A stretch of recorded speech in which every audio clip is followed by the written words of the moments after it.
மக்களே, அனைவருக்கும் வணக்கம். பண்டைய பழக்க வழக்கங்கள் என்பது சங்க இலக்கியத்தில் காணப்படுகின்ற பழக்க வழக்கங்களை மட்டும் பேச இருக்கிறேன். சங்க இலக்கியங்களில் நூற்றுக்கணக்கான பழக்க வழக்கங்கள் இருக்கின்றன. ஒரு அடியில் மட்டும் இருக்கிற பழக்கங்களும் உண்டு. பல பாடல்களில் நூற்றுக்கணக்கான அடிகளில் உள்ள பழக்க வழக்கங்களும் உண்டு. இப்போ பழக்கம் என்றால் என்ன? நாள்தோறும் செய்து செய்து பழகுவது பழக்கம். பழக்கம் தொடர்ந்தால் அது வழக்கம். வழக்கம் செயல்பட்டால், செயல்பாட்டுக்கு வந்தால் ஒழுக்கம். ஒழுக்கம் உயர்ந்ததாக அமையும் பண்பாடு.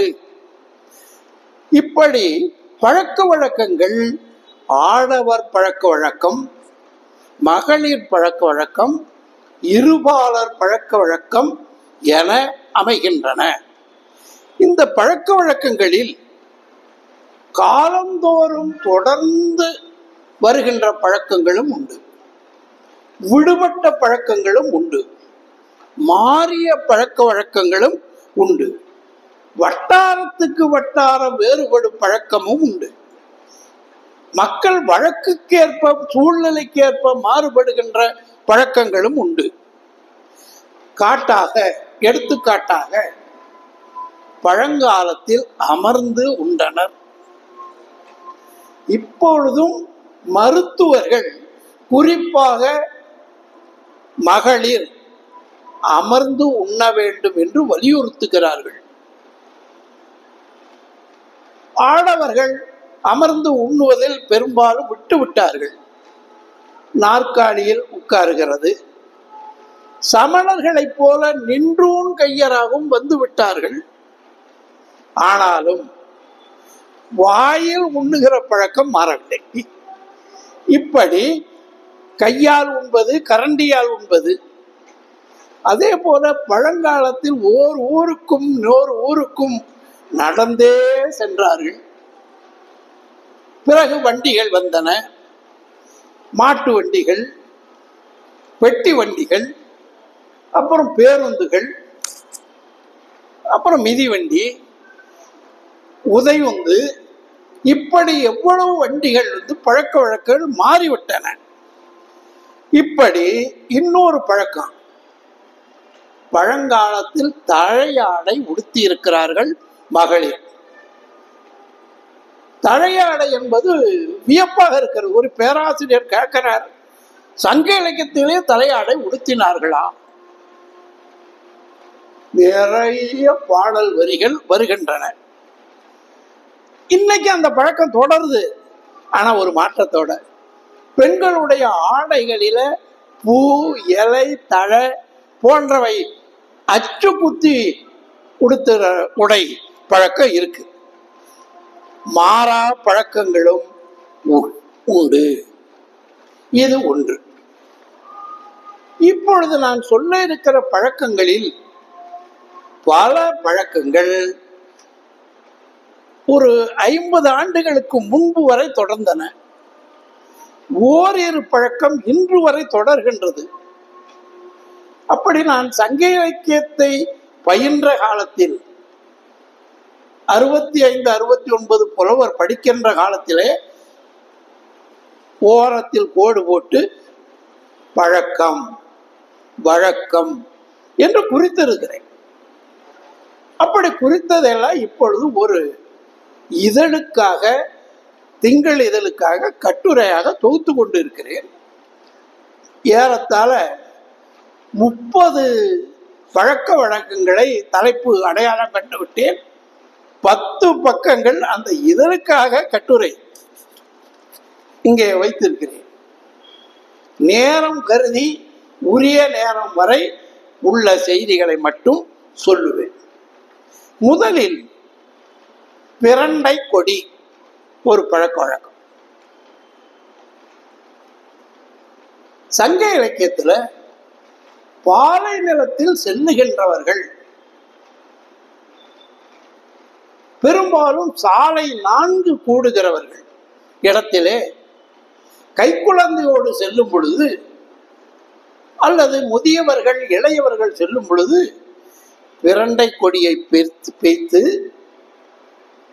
அதனை வட்டமாக சுழற்றி நடுவில் கல்லை வைத்து அந்த தாய் குழந்தையோட கையப்படியோ தலையோட சுற்றி நடுவில் வைத்து விட்டு தாண்டி செல்வார்கள். சங்க இலக்கியத்தில் இருக்கு. அப்படி தாண்டி செல்வதற்குடைய வழக்கம் வரிகள் அதையும் சொல்றேன். இன்றைக்கும் அந்த பழக்கம் இருக்கு. 72 முதல் 82 வரை குளித்தலை வட்டம் பஞ்சப்பட்டி பகுதியில் நான் பணியாற்றிய பொழுது கண்ணார கண்டேன். கேட்டேன், ஏமா இப்படி போறீங்க அப்படின்னு. ஐயா, இது 4 சாலை கூடுற இடம். பேய், பெசாசு, காத்து, கருப்பு, பிணி இது மாதிரி குழந்தையையும் தாயையும் தொற்றி விடாமல் இருப்பதற்காக என்று சொல்றாங்க. அப்படி வச்சுட்டு அப்புறம் போயிடுவாங்க. போயிட்டு வேலைக்கு வந்த பிறகு அது அப்படியே கிடக்கும், சில நாள் கிடக்கும். பஞ்சப்பட்டியில என் கண்ணார பார்த்த பழக்கம். இந்த பழக்கம் நம்ம அகநானூறு 119வது பாடல்ல இருக்கு. இந்த பிரண்டை கொடி நமக்கு சிறந்த மருந்து, செரிமானத்துக்கு உதவுகிற மருந்து. அதுல பிரண்டையில வட்ட பிரண்டை, சதுர பிரண்டை, உருட்டு பிரண்டை பல வகை இருக்குது.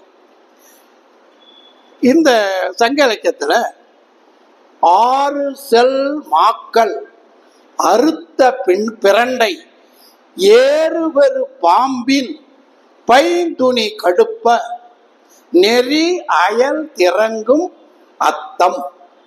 அத்தம்னா வழி. பிச்சு போட்ட அந்த பிரண்டை கொடி கீழே கடந்து பல நாள் கடந்து காய்ந்து போய் துண்டு துண்டாக ஆகிற நிலைக்கு ஆயிடுச்சு. அது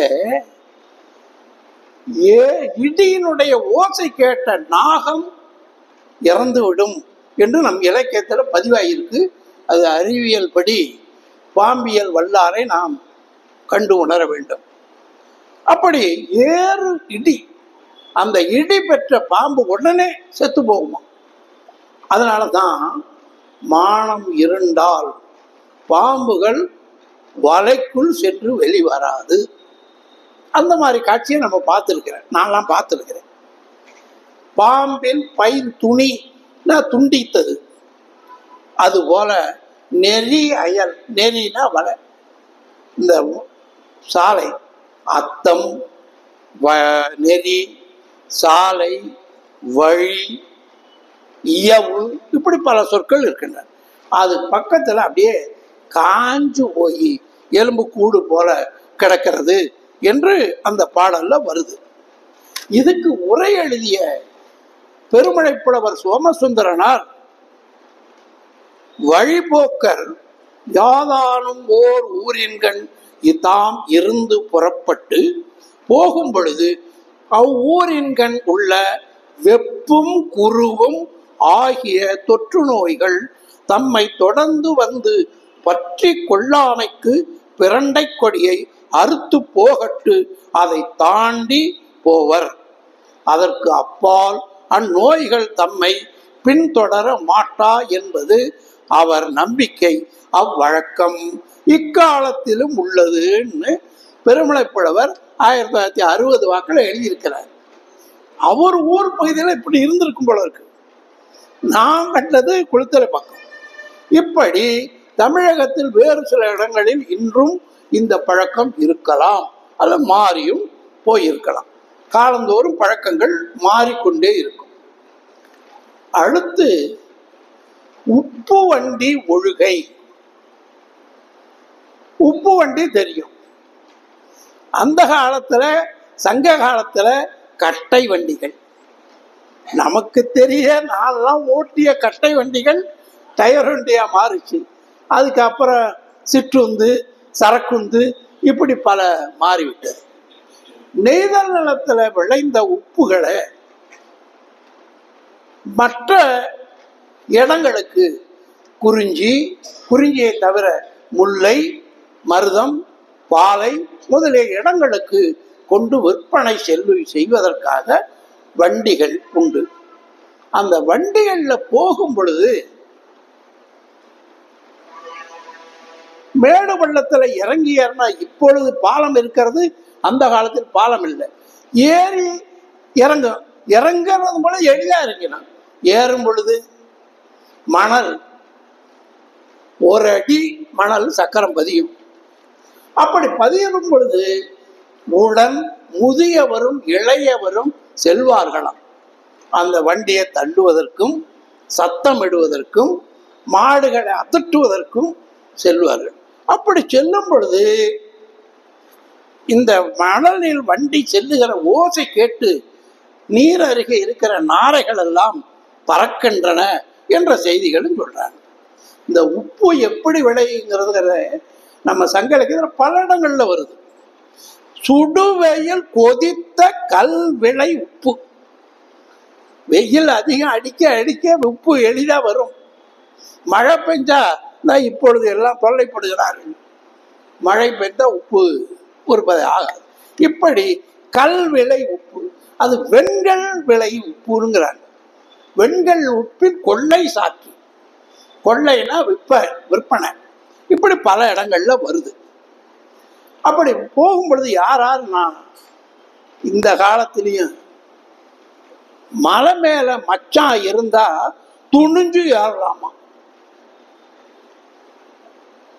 அதாவது தேன் கூட அழிக்கிறப்ப மலை மேல மச்சான் இருந்து கைத்த பிடிச்சுக்குமா, கைத்துல கட்டைய கட்டிக்கிட்டு இருப்பான். இவன் போய் தேன் அடிப்பான். அங்க மச்சான், ஏன் தான் தங்கையினுடைய கணவன், அதுக்காக மச்சான் இருந்தா மச்சான் தயவு இருந்தா மலை மேலே போகலாம் என்று சொல்றாங்க. இது ஒரு பழக்க வழக்கம். இன்றைக்கு நான் அதை சொல்ல ஆரம்பிக்கல. சங்க இலக்கியத்தில் எவ்வளவு செல்வம் கொட்டி கிடக்குது. துணை புணர் உவகையர்.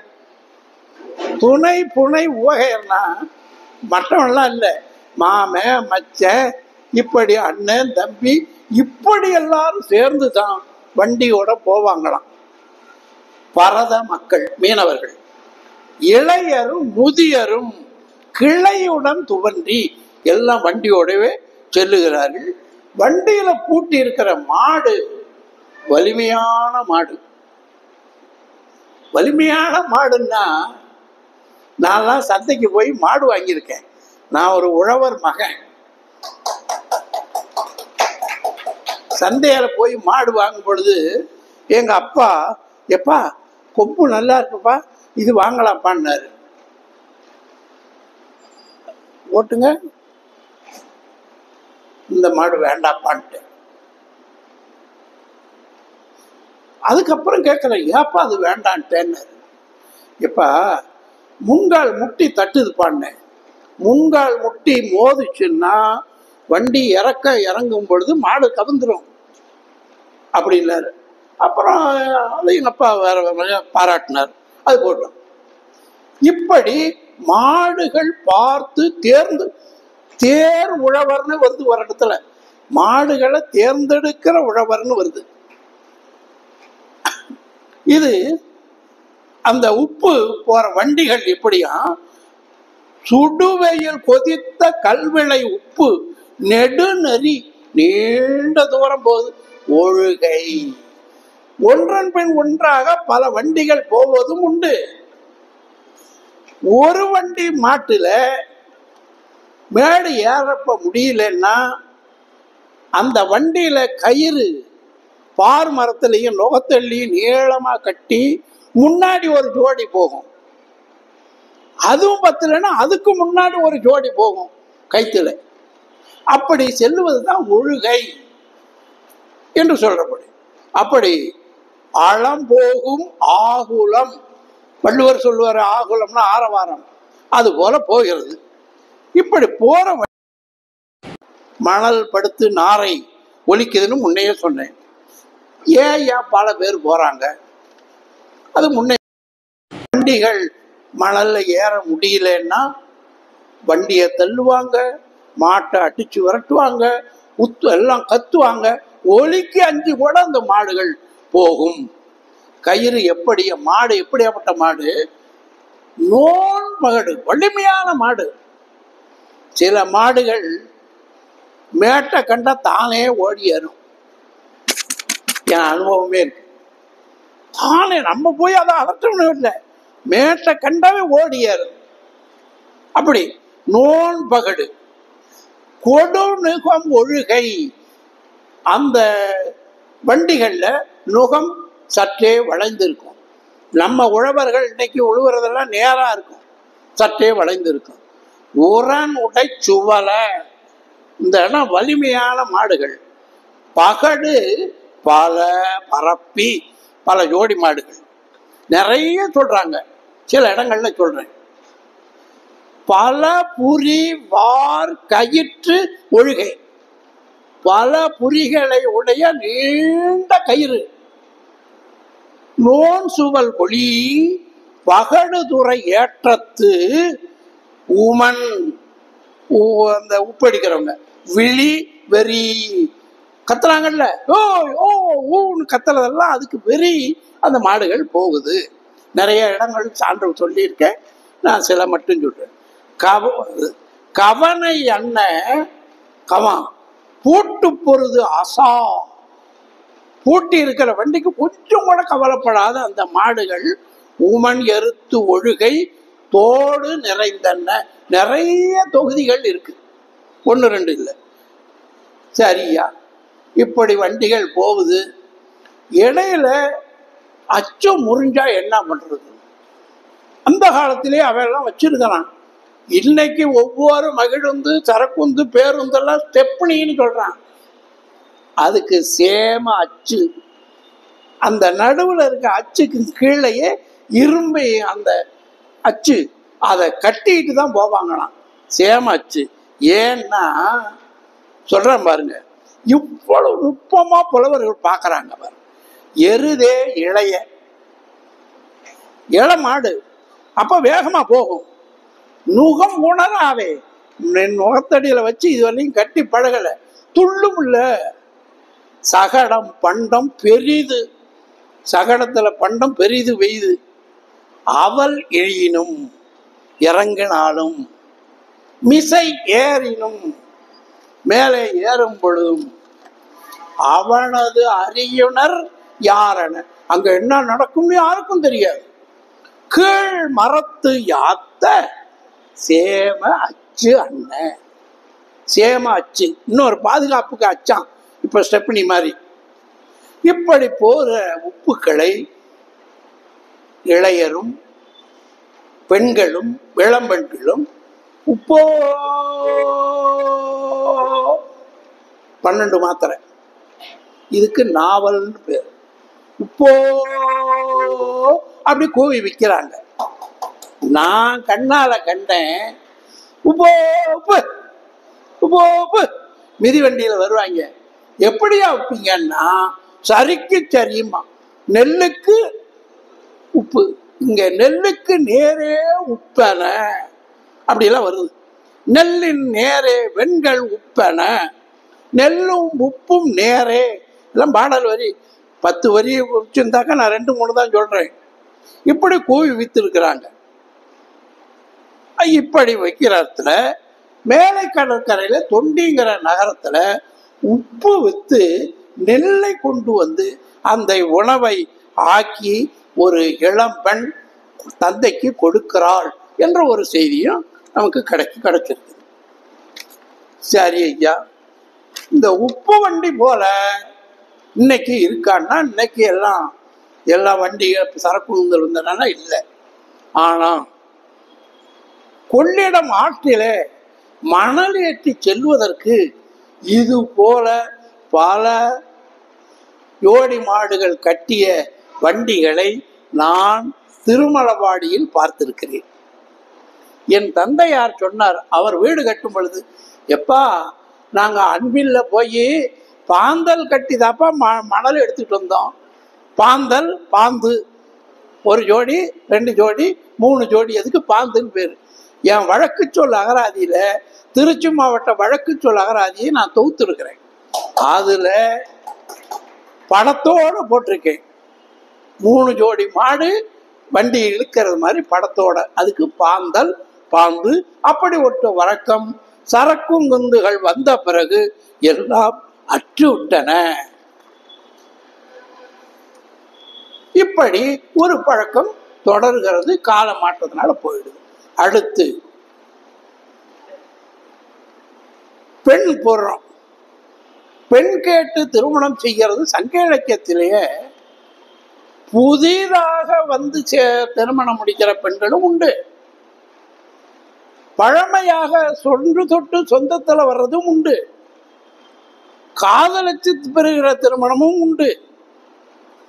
ஆனா பொண்ணு வீட்டுல போய் உழைச்சு, இந்த மாப்பிள்ளை உழைச்சு அங்க இருக்கிறவங்களுடைய அன்பு ஆதரவு பெற்று பெண் கொள்ளுகிற முறை சங்க இலக்கியத்தில் இருக்கிறது. எங்கள் ஊரில் என் இளமை பருவத்தில் என் நண்பன் ஒருவன் அப்படி பெண் கட்டினான்.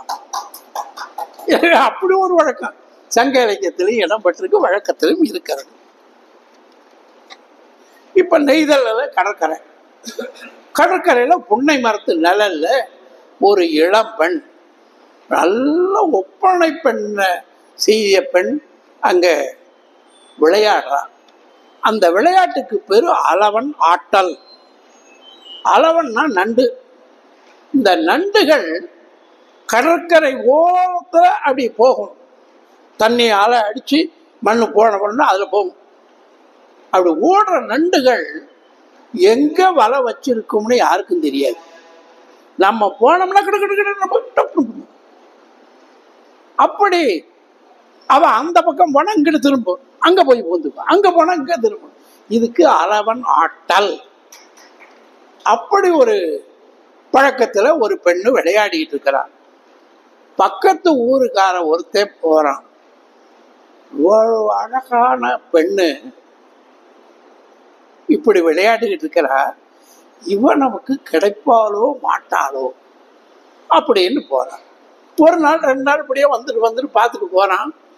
பிறகு அவனுடைய தந்தையை விசாரிக்கிறான். அவளுடைய தந்தையை விசாரிச்சு தெரிஞ்சுக்கிட்டான்.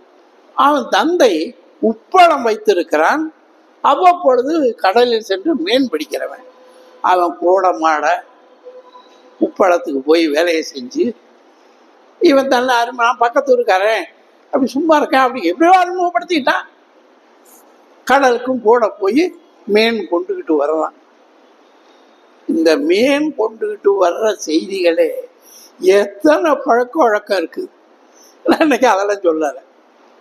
அப்படி கொண்டுகிட்டு வந்த உப்பு வண்டிகளை ஏத்துறது முதலாக, மீன்களை விற்பனை முதலாக பல பணிகள் இவன் செய்யறான். செஞ்சு மிகப்பெரிய இடமா இருக்குதே, நமக்கு கிடைக்குமோ கிடைக்காதோ அப்படிங்கிற அச்சம் அவனுக்கு நிறைய வருது. அதாவது ஊர்ல சொல்லுவாங்க, நமக்கு தக்கவங்களா போக்கு பார்க்கணும். பெரிய இடத்துல பார்த்தா நம்மள ஒரு மாதிரியா நினைப்பாங்க. ரொம்ப நமக்கு கீழே போனாலும் அவங்களுடைய எண்ணம் அப்படின்னு உயர்ந்து போய் அவங்களுக்கு ஒரு தாழ்வு மனப்பான்மை வந்துடும். அதுக்குத்தான் சமநிலையில உள்ள இடத்துல பெண் பார்க்கணும் அப்படிங்கிற ஒரு செய்தியும் சங்க இலக்கியத்தில் பதிவாயிருக்கு. இப்படி அகநானூற்று 280வது பாடல்ல சொல்றான். அப்படியே படம் பிடிக்கிறாங்க. நான் கல்லூரியில பாடம் நடத்துறப்ப நினைப்பேன், இந்த காட்சிகளை அப்படியே படம் பிடிச்சு மாணவர்களுக்கு படம் காட்டிடணும். பாட்டு நடத்தவே வேண்டியதில்லை, போதும். அப்ப மாதிரி நான் நடத்துற காலத்துல எனக்கு வசதி இல்லை, இதெல்லாம் அப்ப வரல. இப்பன்னா அந்த வேலையெல்லாம் பண்ணுவேன். பாடல் பாருங்க, நான் பாடலை மெதுவாக தான் படிக்கிறேன். திணி மணல் அடை கரை அளவன் ஆட்டி அசையினல் இருந்த ஆய்தொடி குரு மகள், சின்ன பொண்ணு, நலம் சால் விழுப்பொருள் களம் நிறை கொடுப்பினும் பெறலரங்குறையல். இந்த பொண்ணுக்காக எவ்வளவு பவுனு கொடுத்தாலும் எவ்வளவு பொருள் கொடுத்தாலும் இவன் நமக்கு கிடைக்க மாட்டான் என்ற எண்ணத்தோடு அறம் தெரிந்து நாம் முறை தேம் பரு பெயர்ந்து முறைகளை தெரிந்து கொண்டு இல்லறம் ஆகிய முறையை தெரிந்து அறத்தை தெரிந்து நம்ம ஊரை விட்டு பெயர்ந்து அவனோடு யாரு, பெண்ணுடைய அப்பன் தந்தையோடு இருநீர் சேர்ப்பின், பெரிய கடல், உப்புடன் உழந்தும். வள்ளுவர் சொல்லுவார், சுழன்றும் ஏற்பின்னது உழந்த உலகம், உழந்தும் உழவே தலை. அதுல பாடுபட்டு உழுதவன் கணக்கு பார்த்தா உழக்கு கூட மிஞ்சாதும்பாங்க. அப்படி பாடுபட்டு உழந்தும் பெருநீர் குட்டம், பெருநீர் குட்டம்னா கடல், பூனையோடு தெப்பத்தோடு படகோடு புக்கும், அவன் அப்பனோட சேர்ந்து போய் எப்படி சொல்றான் பாருங்க அந்த புலவன். அழ படுத்தனம் அங்கே கடந்து அடுகடையா படுகடையா கிடக்கிறான் ஐயா, கிடந்து பனிந்தனம். நான் போய் படிச்சுட்டு வரேங்க, நான் துவக்கி வைக்கிறேன், நீங்க இருங்க. இப்படி பனிந்தனம் அடுத்தனம், அவன் பக்கத்திலேயே இருக்கிறது, பின்னாடியே போறது, அடுத்தனம் இருப்பின் அப்பவும் தருகுவன் கொல்லோ, தருகுவன் கொல்லோ, தானே அவன் தானே கொடுப்பானா மாட்டான். இவ்வளவு தூரம் உழைத்து உழைத்து இருங்களவன். இப்ப எங்க ஊர்ல என்னோட படிச்சவன் ரெண்டு பக்கத்து தோட்டம், புஞ்சதான், வானாவாரி தான், மழை பெஞ்சாதான் உண்டு. அதுல கரும்பு விழல் எல்லாம் போடுவான் மோட்டர் வச்சு. பக்கத்து கொள்ளையில அடாப்பிடியான வேலை. அப்படின்னா நடவு நடுறது அடாப்பிடி, களை பறிக்கிறது அடாப்பிடி, அறுவடை பண்றது அடாப்பிடி, மறுதாளடியை பண்றது அடாப்பிடி. இந்த மாதிரி வேலைகளை இவனை போய் கூட மாட வேலை செய்வான். என்னப்பா தம்பி, இல்லை நீங்க ஒண்டிமா செய்யறீங்க, நான் ஏதோ உதவி செய்யலாம்னு. உள்ளுக்குள்ள வேற இவன் எப்படி வேலை செஞ்சான், வீட்டில் இருக்கிறவங்க அனைவருடைய நட்பையும் பெற்று விட்டான். அந்த பொண்ணு இருக்கிறது வீதி, ஒரே வீதி, ஒரே வீதி, ஒரு 4 வீடு தள்ளி. அவன் தோட்டம் ரெண்டு பக்கத்துல. இதுல இந்த பொண்ணு எனக்கு சொந்தக்கார பொண்ணு, என்னுடைய நடுத்தாத்தாவுடைய பேத்தி. அவன் போய் வேலை வெட்டி எல்லாம் செஞ்சான், அடுகடை படுகடையா கிடந்தான். சங்க இலக்கியத்தில் சொல்றது மாதிரி படுத்தனம் பணிந்தனம் அடுத்தனம் மாதிரி இருந்தான். கொஞ்ச காலம் கழிச்சு பொண்ணு கேட்டான், புள்ள நம்ம புள்ள பொண்ணு கொடுக்கறதுக்கு என்ன கொடுங்க போ, இன்னைக்கும் நல்லா இருக்கான். இப்படி சங்க இலக்கிய வழக்கங்கள் நமக்கு இருக்கு. அடுத்து விளக்கேடு விழா. விளக்கேடு அப்படின்னா விளக்கில் நெய் ஊற்றி திரியை ஏற்றி கொளுத்தி வைப்பது, இடுவது ஈடு. விளக்கீடு முறையீடு என்றார் போல. கார்த்திகை விழாவை பற்றி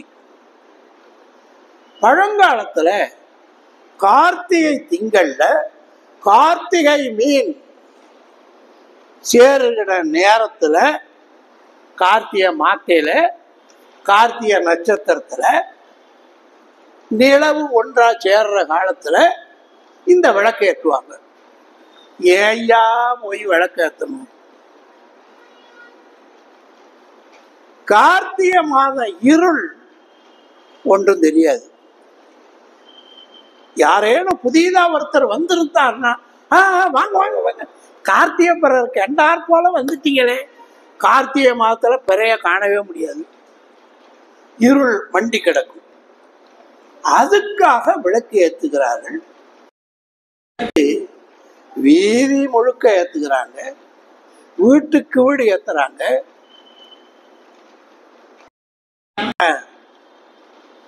மண்ணுல அகல் வைக்கிறோம்.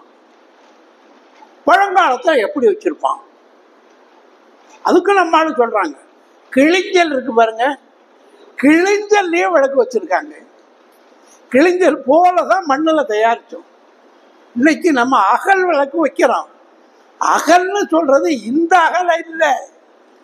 கோயில்ல விளக்கு ஏத்துறப்ப பெரிய அகல் இருக்கும், யாரத்தாலும் 1/2 அடி குழி இல்லது, நிறைய எண்ணெயை வச்சு பெரிய திரிய போட்டு ஏத்துறது, அதுதான் அகல். அது போல இருக்கிறது இது. இந்த அகலையும் ஏத்துறாங்க. எப்போ ஏத்துறாங்க அப்படிங்கிறது சொல்றாங்க. இந்த விளக்குகள் வீடுகள்ல எத்தனை விளக்கு இருந்திருக்கு பாருங்க.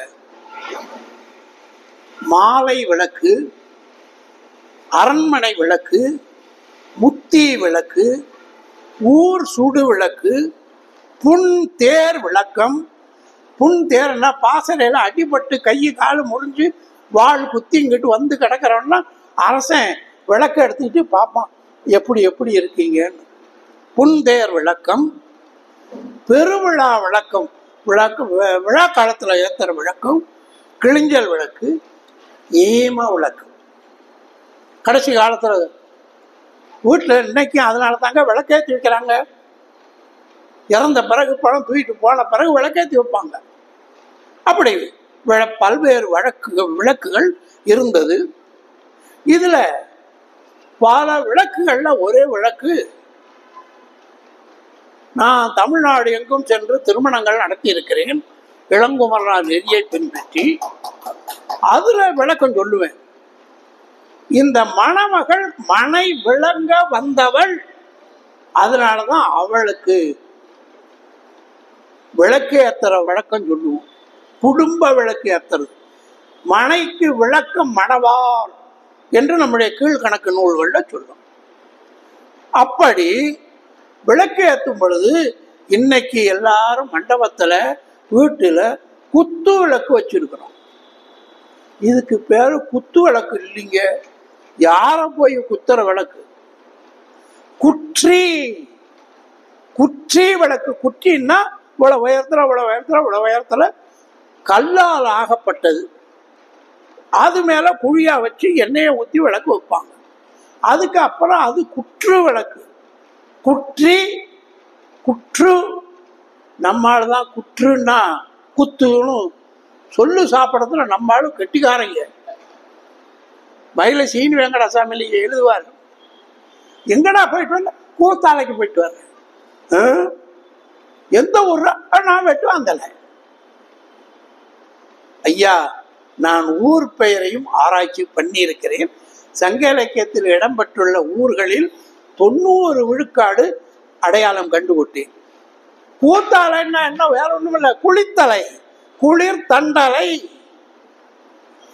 வெட்டுவாந்தலை வேற ஒண்ணும் இல்லை, வேட்டை வாய்த்தலை. மதி நிறைந்து அருமீன் சேரும். கார்த்திகை 6 மீன் தானே, அது 6 மீன் மட்டும் இல்லைங்க, 10-12 மீன் இருக்குது. தொலைநோக்காடியில பார்த்தா தெரியுது, நமக்கு பளிச்சுன்னு தெரியுது 6 தான். அருமீன் சேரும் அகலிரு நடுநாள் மறுவிளக்கு உறுத்து மாலை தூக்கி. அந்த விளக்கேற்ற நாள்ல தெருக்கள்ல வீட்டுகள்ல மாலைகளை தொங்க விடுவார்கள். பழ விரல் மூதூர், பழமையான மூதூர்கள்ல பலருடன் துழன்றி இளம்பெண்கள், இது மகளிர் விளக்கம், விழவுடன் அயர, அப்படி விழவு கொண்டாடுறாங்க. இந்த நேரத்துல என்னை விட்டு பிரிந்து சென்றவன், பொருளுக்கு சென்றவன் வரலாம் அல்லவா, வருகதில் அம்ம என்று சொல்றாங்க. இந்த விளக்கு எப்படி என்று சொல்றான் பாருங்க. விழவுத்தலை கொண்ட பழவிரல் மூதூர் நெய் உமிழ் சுடரில். அந்த சுடர்ல நெய்ய திரிக்கு உமிழுதான். திரி நெய் உமிழ உமிழ விளக்கெறியுதான். கால் வர காத்தடிக்குது. காத்தடிச்சா அந்த விளக்கு என்ன ஆகும்? சின்னதா போயிடும். அதையும் சொல்றாங்க. அதுக்கு ஒரு ஓமையும் சொல்றான். கால் போற சில்கி வைகுறு மீனின். விடிய காலத்துல கிழக்க வெக்காளிச்ச பிறகு வெளியில் வாங்கின பிறகு மீன் பார்த்தா தெரியுமா? தெரியும். உத்து பார்த்தா அங்க இருக்குது. அது போல வைகுறு மீனின் தோன்றும். அது மட்டும் இல்லைங்க, மலையிலையும் விளக்கு ஏற்றிருக்காங்க அந்த காலத்துல. அருவியான்ற உயர் சிமை மருங்கில். சிமை உச்சி. அந்த சிமை தல் சொல்லுதான் சிமயம். சிமயம் தான் இமயம். இமயம் தான் இமம். கிம்கா பர்வத் ஹிமாலயாய். இந்தி நான் 10வது படிச்ச பாட்டு. அந்த ஹிமம் பனி, ஹிமாலயா அவர்கள் நமக்கு இமயம். இமயம்னா உச்சி. அப்படி பல பாடல்கள்ல இது வருது. இப்படி சங்க காலத்துல ஏத்துற ஆத்தை விளக்கோட விளக்கு எப்படி இருக்குங்கிறது ஓமை சொல்றாங்க. இலவம் மரம்னு ஒண்ணு, நம்ம இலவம் பஞ்சு இருக்கு பாருங்க, அதுல செவ்விலவும் உண்டு, வெண்ணிலவும் உண்டு. பச்சையா இருக்கிற இலவ மரம். இந்த செவ்விலவுல பூக்கள் சிவப்பா இருக்கும். அது போல விளக்குகள் இருக்குதான். விளக்கு போல இலவம் பூக்கள். அதே போல கோங்குன்னு ஒரு மரம். கோங்கு மரத்தின் பூக்களும் சிவப்பா இருக்கும். நான் இப்ப சங்க இலக்கியத்துல நிலைத்திணை உறுப்புகள், அடிமரம், கிளை, கொம்பு, இலை, தழை, பூ, காய், இதழ், மொட்டு, இந்த பற்றி 263 உறுப்புகள் இருக்கு. ஆய்வு பண்ணி முடிச்சுட்டேன். அச்சு கொடுத்து நூல் இன்னும் ஒரு ஓரிரு திங்கள்ல வரும். அதனாலதான் அதெல்லாம் சொல்ல முடியுது. அப்படி பூக்கள் இருக்குது. இந்த விளக்குகள் அனைவரும் கூடியேற்றி இருக்கிறார்கள். இது எப்படி இருக்குங்கன்னா, காலையில சூரியன் பார்க்கறோம். நம்ம டிவிலாம் போடுவோம். அப்படி உருன்னு வருதான். இந்த சூரியனுக்கு நெடுங்கொடி என்பது ஒரு பெயர். சிலப்பதிகாரத்திலையும் வருது. தொல்காப்பியர் சொல்வார், கொடி நிலை கந்தளி வள்ளி என்ற வடுநீங்கு சிறப்பின் முதலன 3 அப்படி வருது. அஞ்சுடர் நெடுங்கொடி பொற்ப சங்கலைக்கு வரி. செல் சுடர் நெடுங்கொடி, செல் சுடர் நெடுங்கொடி. அந்த ஒலி வர்றதையே கொடி மாதிரி இருக்கான். இப்படி பல தொடர்கள் வருது. இப்ப அத கொடி நிலைன்னு சொல்றாங்க. இந்த கொடி நிலைகள் தொல்காப்பிய நூற்பாவுக்கு சூரியன். அதனாலதான் சுடர், முச்சுடர், சூரிய, திங்கள், நெருப்பு, இந்த 3ஐயும் சொல்லுவது பண்டை தமிழ வழக்கம். அதனாலதான் சிலப்பதிகாரத்துல வாழ்த்து சொல்லும் பொழுது திங்களை போற்றுதும் திங்களை போற்றுதும் ஞாயிறு போற்றுதும் ஞாயிறு போற்றுதும் என்று கொடிநிலையை சொல்லுகிறார்கள் என்று சொல்றாங்க. இப்ப நலமிகு கார்த்திகை நாட்டவர் இட்ட தலைநாள் விளக்கில் தகையுடையவாகி புலமெல்லாம் பூத்தன தோன்றி. தோன்றிங்கிறது காந்தல். கிராமத்துல கண்வழி பூ, மோழிக்கிழங்கு பூ, கலப்பக்கிழங்கு பூ என்று பல பேரு. அந்த பூவு இப்படி மொட்டு வந்து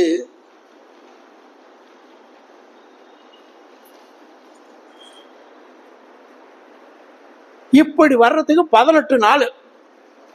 18 நாளும் விடியற் காலத்துல போய் பகல் பூரா இருந்து பார்த்து 18 பக்கம் கட்டுரை எழுதினவன். இந்த நட்சத்திரம் 6 மீனை நம்ம மக்கள் என்னன்னு சொல்லுவா தெரியுமா? கிராமத்துல குஞ்சுதா பட்டை, குஞ்சு தாய் பெட்டை. அதை குஞ்சுதாப்பட்டை, அப்படி நம்ம வழக்கம் இருக்கிறது. இது இன்னொரு இடத்துல எப்படி சொல்றான், போருக்கு சென்ற வீரர்கள் வாளால வெட்டுப்பட்டு குருதி ஒழுகுவது போல இந்த விளக்குகள்லாம் வரிசையா இருக்கு. ஆர்ப்பு எழுந்த ஞாட்பினுள், ஞாட்புன்னா போர்க்களம், ஆளால் எதிர்த்தோடி தாக்கி எரிதர வீழ்தரு ஒன் குருதி, குருதினா ரத்தம், கார்த்திகை சாற்றில், சாற்று சாறு விழா. இன்னைக்கு அதெல்லாம் நம்ம விட்டுட்டோம். எங்க படிக்காத மக்கள்னு இருக்கிற கேட்டா எங்கயா போற, விழா சாட்டி இருக்கிறாங்கல்ல, விழா சாட்டி இருக்காங்க. பஞ்சப்பட்டியில இன்னைக்கும் வழக்கு உண்டு, சாறு சங்க இலக்கிய வழக்கு. இப்ப நான் சங்க இலக்கியத்து செய்யுளும் இன்றைய வழக்கும் அப்படி ஒரு நூல் தொகுத்துக்கிட்டு இருக்கிறேன். கார்த்திகை சாற்றில் களி விளக்கை போன்றனவே, அந்த ரத்தம் ஒழுகிறது விளக்கு போல இருக்கிறது என்றும் சொல்றாங்க. திருநாவுக்கரசர் அப்பர் சொல்றாரு நிறைய. சம்பந்தர் சொல்றாரு, மயிலாப்பூர்ல பூம்பாவை பெண்ணை இறந்து போனப்ப கார்த்திகை விளக்கீடு காணாமல் போகுதியோ, அந்த பதிகத்துல பல்வேறு விழாக்களை சுட்டி சம்பந்தர் சொல்றார். திருநாவுக்கரசர் சொல்றாரு, குளித்தலைக்கு தெற்கே இருக்கிற ஐயர் மலை பல பேர் பார்த்திருப்பீங்க. நான் ஐயர் மலை மேல 5 முறை ஏறி இருக்கேன். 952 படி தான், ரொம்ப இல்லை. அந்த படிகள் ஏறும் பொழுது இது போல 2 பக்கம் உயரமா கட்டை இருக்கும், பக்கத்துல யாரும் விழுந்துடப்படாது. இந்த கட்டை கல்லால் கட்டப்பட்டது. இதுல கல்லின் நடுவே அகல் போல குழியா தோண்டி இருப்பாங்க. அதுல கார்த்திகை நட்சத்திரத்து அன்றும் கார்த்திகை சோமவாரத்து அன்றும் விளக்கேற்றுவார்கள். அதை பார்த்த நாவுக்கரசர் பாடல்ல சொல்றாரு, அதுக்கு பழைய பேரு வாட்போக்கி, அதுக்கு அடுத்து ஐயர் மலை, கல்வெட்டுப்படி சிவபாத சேகரன் என்பது 2ஆம் ராசராசனுடைய பட்டப்பெயர். சிவபாத சேகரபுரம். அப்படியே அப்பா 6 படி அரிசி பருக்கையும் 60 இட்லி தின்னா தான் அதை சொல்ல முடியும். அதனால நம்ம ஆளுக 4 எழுத்துல எங்கடா போற, சிவாயம் போயிட்டு வர, சிவபாத சேகரபுரம் சிவாயம். அந்த வாட்போக்கியில எழுதுறாரு, வாட்போக்கியால் வால்போக்கி பால் ஏற்றுமின் விளக்கே, ஏற்றுமின் விளக்கே. இன்னைக்கு சொல்லலாம் ஏற்று மின் விளக்கேன்னு அந்த காலத்துல சொல்லிட்டாருன்னு கூட சொல்லிக்கலாம். ஏற்றுமின் விளக்கை இருள் நீங்கவே. தேவாரம், அப்பர் தேவாரம். திருவண்ணாமலையில இன்னைக்கு நம்ம விளக்கேற்றலாம் கார்த்திகையில. அது 2 வகையான, முத நாள் ஏற்றலாம், அடுத்த நாள் ஏற்றுறாங்க. இதுக்கு ஏயா திருவண்ணாமலை, நாங்கள்லாம் படிச்சுக்கிட்டு இருந்தோம். அண்ணாந்து பார்க்குற மலைனால அண்ணாமலை. 2 நாளைக்கு முன்னாடி அவைசு துரசாமி பிள்ளை உரைய படிக்கிற, அண்ணா நாட்டு அண்ணாமலை. அண்ணா நாடா அந்த நாட்டுக்கு பேரு. ஒவ்வொரு நாட்டுக்கும் அந்த காலத்துல ஒரு ஊர் பேரு. உறையூர் நாட்டு அல்லது உறையூர் கூட்டத்து உறையூர், மழநாட்டு மழபாடி, மழநாட்டு திருப்பங்கிலி, இப்படி சொல்லுவது போல. அண்ணா நாட்டு குன்றில் கார்த்திகை விளக்கீட்டன்ன சிவசிந்தாமணி. இப்படி பல்வேறு விளக்குகள் ஏற்றுகிற வழக்கம் இருக்கு. மலையில ஏற்றிருக்கிறத முத்தொள்ளாயிரம் சொல்லுகிறது. அணி மலையில் விளக்குனா வரிசை, அணின்னா வரிசை. இப்ப தீபாவளின்னு சொல்றோம். தீபம் ஆவளி, ஆவளினா வரிசை. இந்த கார்த்திகை விளக்கு காலம்தான் பண்டை கால வழக்கம். நாயக்கர் காலத்துல அத தீபாவளிய மாற்றி விட்டார்கள். தீபாவளிக்கு நம்ம விளக்கு வரிசையாக ஏற்றுறது இல்லை, வீட்டுக்கு முன்னாடி 1 2 ஏற்றி பட்டாசு சொல்லுவோம். அணிமலையில் தீயே போல் தெரு நெருப்பு பிடிச்சிக்கிட்டது போல நாடறி கவ்வை தாகும் முத்தொள்ளாயிரம். இப்படி நம்ம விளக்கீட்டு விழா பண்டைய காலத்தில் நிகழ்ந்திருக்கு. அடுத்தது கூடல் இழைத்தல் அப்படின்னு ஒரு பழக்க வழக்கம். சங்க இலக்கியம் கற்றவர்களுக்கு தெரியும். கூடல் இலக்கியம்னா ஆற்றங்கரையிலையோ கடற்கரையிலையோ மணல்ல இளம் பெண்கள் கோடு போட்டுக்கிட்டு விளையாடுவாங்க. அதுக்கப்புறம் பின்னாடி குச்சி வச்சு விளையாடுவாங்க. கிச்சு கிச்சு தம்பளம், கிய்யா கிய்யா தம்பளம்னு விளையாடுறதுலாம் அந்த வழக்கம். இப்படி வட்டமிட்டு விளையாடுறது 2 வகை. ஒரு வகை விளையாட்டு அப்படி சுத்த இடத்துக்கே வந்து சேர்ந்து நாம் விரும்பிய கணவன் விரும்பிய காதலன் வருவான், மனம் கூடுவான் என்று. இன்னொரு வகை வழக்கம் வட்டம், வட்டத்துக்குள்ள வட்டம், வட்டத்துக்குள்ள வட்டம், வட்டம் இப்படி சுத்துறது. பெரிய கோடு, அப்புறம் அதுக்குள்ளார கோடு சுத்தி வட்டம் சுத்திய முடிச்ச பிறகு எண்ணி பார்க்கறது. ரெட்டப்படையில வந்தா காதலன் கிட்டுவான், வருவான், கூடுவான், இல்லைன்னா வரமாட்டான் அப்படின்னு கண்ணீர் விட்டத்துல அந்த கூடலே கலைஞ்சு போச்சான் கண்ணீர்னால என்றெல்லாம் வருது. மறுதரல் உள்ளமோடு குறுக தோற்றிய செய்குறி ஆழி வைகள் தோறும் எண்ணி அப்படி சொல்லுவான். எழுது சுவர் நினைந்த அழுதுவார் மழைக்கண் விலங்கு வீழ் அரிப்பணி புலங்குலை தெரிப்பா. சுவத்துல கூட வட்டம் போடுறாங்க. அப்படி ஒரு வழக்கம். பின்னாடி வேற ஒரு வழக்கம் இருக்கு. இது சங்க இலக்கியத்திலையும் வருது, 580 வருது, 4000 திவ்ய பிரபந்தத்திலையும் வருது, பல இடங்கள்ல இருக்கு. அப்பர் தேவாரத்திலையும் வருது. பெண்ணிவள் கூடல் ஆக்கிடும் குன்றின் மணற்கொடு மாடம் நீள் மறு கற்பொடு கற்பெரு மாண்பரின் கூடும் நீ என்று கூடல் இழைக்கும் அப்படியும் வரும்.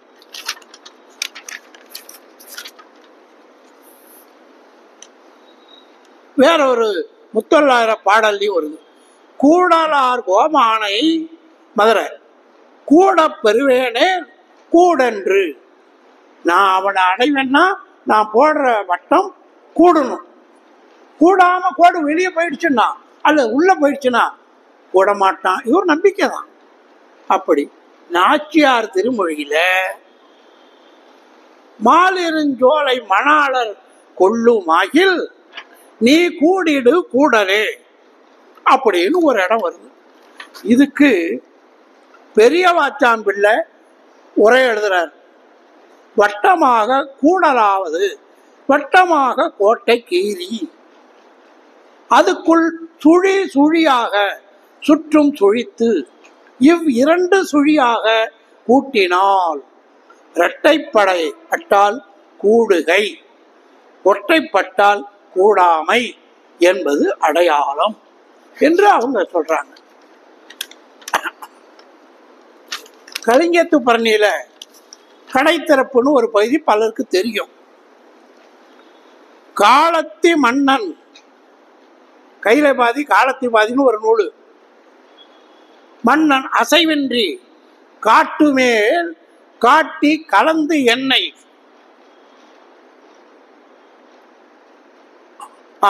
தன்னோடும் கூட்டு மேல் கூடலே கூடு. காலத்தி பதியில. கலிங்கத்து பரணியில எப்படி வருது? மெய்யில் அனைத்து உருகி பைய அகன்றவர் வெளிநாடு போனவன் தாம் மீள்வர் என கருதி கூடல் விளைந்து அறவே கூடல் கூடுல அற்று போச்சு. கையில் அணைத்த மணல் கண் பனிக்கோர் புனலில். கண்ணு வெள்ளத்த நீர்னால அது களைஞ்சு போச்சான். இப்படி கலிங்கத்திப்பரணி சொல்லுது. கம்பன் வீடன படலத்திலையும் உண்டாட்டு படலத்திலும் இந்த செய்தி வருது. அங்க சீதை ஒரு சோலையில இருக்கிறான். பக்கத்தில் இருக்கிற பெண்கள்லாம் அப்படி விளையாடுறாங்க. அதுல ஒரு அதாவது மீனவ பெண் அந்த கூடல் இழைக்கிறான். கூடல் கூடல அவ அழுகுற. இந்த காட்சியை ராமன் பார்க்கிறான். இப்படி கூடல் இழைத்தல் என்ற பழக்கமும் இருக்கிறது. இப்பதான் இதுல தொடர்புடையது அடுத்தது. சுவரில் கோடு கழிக்கிறது. கிராமத்துல பார்த்துருக்கலாம், பால் கணக்குக்கு பேனா இல்லை, பென்சில் இல்லை, நோட்டு இல்லை, எதுவும் இல்லை. பால் இன்னைக்கு போட்டா சாணியை தொட்டு சோத்துல போடுறது. இந்த மாதம் 28 நாள் வாங்கியிருக்கேன், அவன் ஒரு கணக்கு பார்த்து கொடுத்துருவான். இப்போ எல்லாம் வந்துருச்சு, கையேடு அல்லது முன்கூட்டியே பால் போட்டு வாங்கிடும். அதே மாதிரி கணவன் வெளிநாடு போயிட்டா, வெளிநாடுல என்ன, தமிழ்நாட்டில் வந்து ஆந்திரா பகுதி போனால் அடுத்த மொழி பெயர் தேயம் அப்படின்னா சங்காலைக்க தொடங்கணும். அங்கே போனால் ஒரு நாளாச்சு, 2 நாளாச்சு, 300 நாளாச்சு. கார்த்திகை மாதம் கார்காலம் வந்தா வர்றேன்னு சொன்னவர் என்ன காணாமே அப்படின்னு கோட்டை எண்ணி எண்ணி பார்த்து வருந்துவார்களாம். இப்படி ஒரு பழக்கம் அந்த காலத்துல இருந்தது. வள்ளுவரே சொல்றாரு, வாழ் அற்று புற்கு என்ற கண்ணும் அவர் சென்ற நாள் ஒட்டி தேய்ந்த விரல். அவன் போன நாளை எண்ணி கோடு போட்டு கைவரலே தீந்து போச்சான். திருக்குறள் 1261 வர்ற வழிய பார்த்து பார்த்து கண்ணும் பூத்து போச்சான். திருக்குறள் அப்படி வருது. இது போல சங்க இலக்கியத்துல சேட்புலம் படர்ந்தோர் நாள் இழை, நாளோறு இழைக்கிற நெடுஞ்சுவர் நோக்கி அதை பார்த்து பார்த்து நோ தந்து ஆழல் வாழி தோழி சொல்ற, அதை பார்த்து பார்த்து அழுவாத வந்துடுவாரு அப்படின்னு ஆறுதல் சொல்றான். இன்னொரு குறுந்தொகையில ஆய் கோடிட்டு சுவர் வாய் பற்றும் நின் படர் சே நீங்க வருவே என்ற பருவம் புதுக்கம். உங்க வீட்டுக்காரர் வருவேன்னு சொன்ன பருவம் இந்த பாருங்க, மழை பெய்யுது, வானம் இருண்டுகிட்டு இருக்கு, வந்துருவாரு, கவலைப்படாத. இது குறுந்தொகை. அகநானூற்றுல 289 பாடல். சேருரை புலம்பின், புலம்பலாம் என்னைக்கு வருவாரோ, நாள் முறை இழைத்த தின் சுவர் நோக்கி, தின் சுவர்னால வலிமையான பெரும் செல்வந்தர்களிலும் இழைத்திருக்கிறார்கள். நினைந்து கண் பணி நெகில் நூல் முத்து முகில் முளை தெருப்ப என்று வலுவான செல்வந்தர் வீட்டு கணவன்மார்களும் பிரிந்தால் ஏயா பிரிகிறான். அந்த காலத்துல பொருள் தான் சுயமா சம்பாதிச்சாதான் திருமணம் பண்ணிக்குவாங்க பெண்கள். இப்ப இல்ல, அவன் அப்பன் சொத்து இன்னும் 7 தலைமுறைக்கு போதும், தாத்தன் சொத்து 3 தலைமுறைக்கு போதும், நம்ம இதுக்கு நம்ம போய் வேலை செய்யணும், உழைக்கணுங்கிற இளைஞர்கள் மனம் கெட்டு பலர் கயவர்களாக மாறிவிடுகிறார்கள். இப்படி அந்த காலத்துல உழைக்கிறது. அதன் பிறகும் கையில காசு இருந்தா கடத்தருவுக்கு போறப்ப வீசி நடக்கலாம். பெரியோர்களே, அறியாதவனோடு வாழலாம், புரியாதவனோடு வாழலாமா? ஒரு பழமொழி. முன்பின் அறியாதவர்களை திருமணம் பண்ணிக்குவோம். திருமணம் பண்ணி குழந்தை பெற்ற பிறகு புரிஞ்சுக்கல, பொண்டாட்டிய புருஷன் புரிஞ்சுக்கல, புருஷனை பொண்டாட்டி புரிஞ்சுக்கல, அந்த வாழ்க்கை அது வாழ்க்கை இல்லை, இல்வாழ்க்கை இல்லை, அல்வாழ்க்கை. இத்துடன் இன்றைய பண்டைய வழக்கங்கள் பற்றி 6 வழக்கங்கள் சொல்ல வாய்த்தது. இன்னும் 4-5 வழக்கங்கள் எழுதியிருக்கிறேன். அது சொல்ல வாய்க்கல, பார்த்துக்குவோம் பின்னாடி. இது போல நூற்றுக்கணக்கான வழக்கங்கள் சங்க இலக்கியத்தில் பதிவாகி இருக்கிறது. வாய்ப்பு கிடைத்தால் பின்னர் பொழிவோம். அனைவருக்கும் நன்றி கூறி இந்த வாய்ப்பினை தந்த ஐயா பெரியசாமி பிள்ளை அவர்களுடைய மகனார் அவர்களுக்கு என் வணக்கம். நான் பெரியசாமி பிள்ளை அவர்களே, நான் திருச்சியில் சையது முர்சாவில் 73 இருக்கிறப்ப என்னை யாரோ சொல்லி ஒரு நாள் இங்கே வந்தேன். தமிழ்ச்சங்கத்தில் ஒரு நாள் பேசுங்க, அவரே கூப்பிட்டு சொன்னார். ஆற்றுப்படை பற்றி பேசிய மிக்க நன்றி. அனைவருக்கும் நன்றி கூறி விடைபெறுகிறேன். நன்றி, வணக்கம்.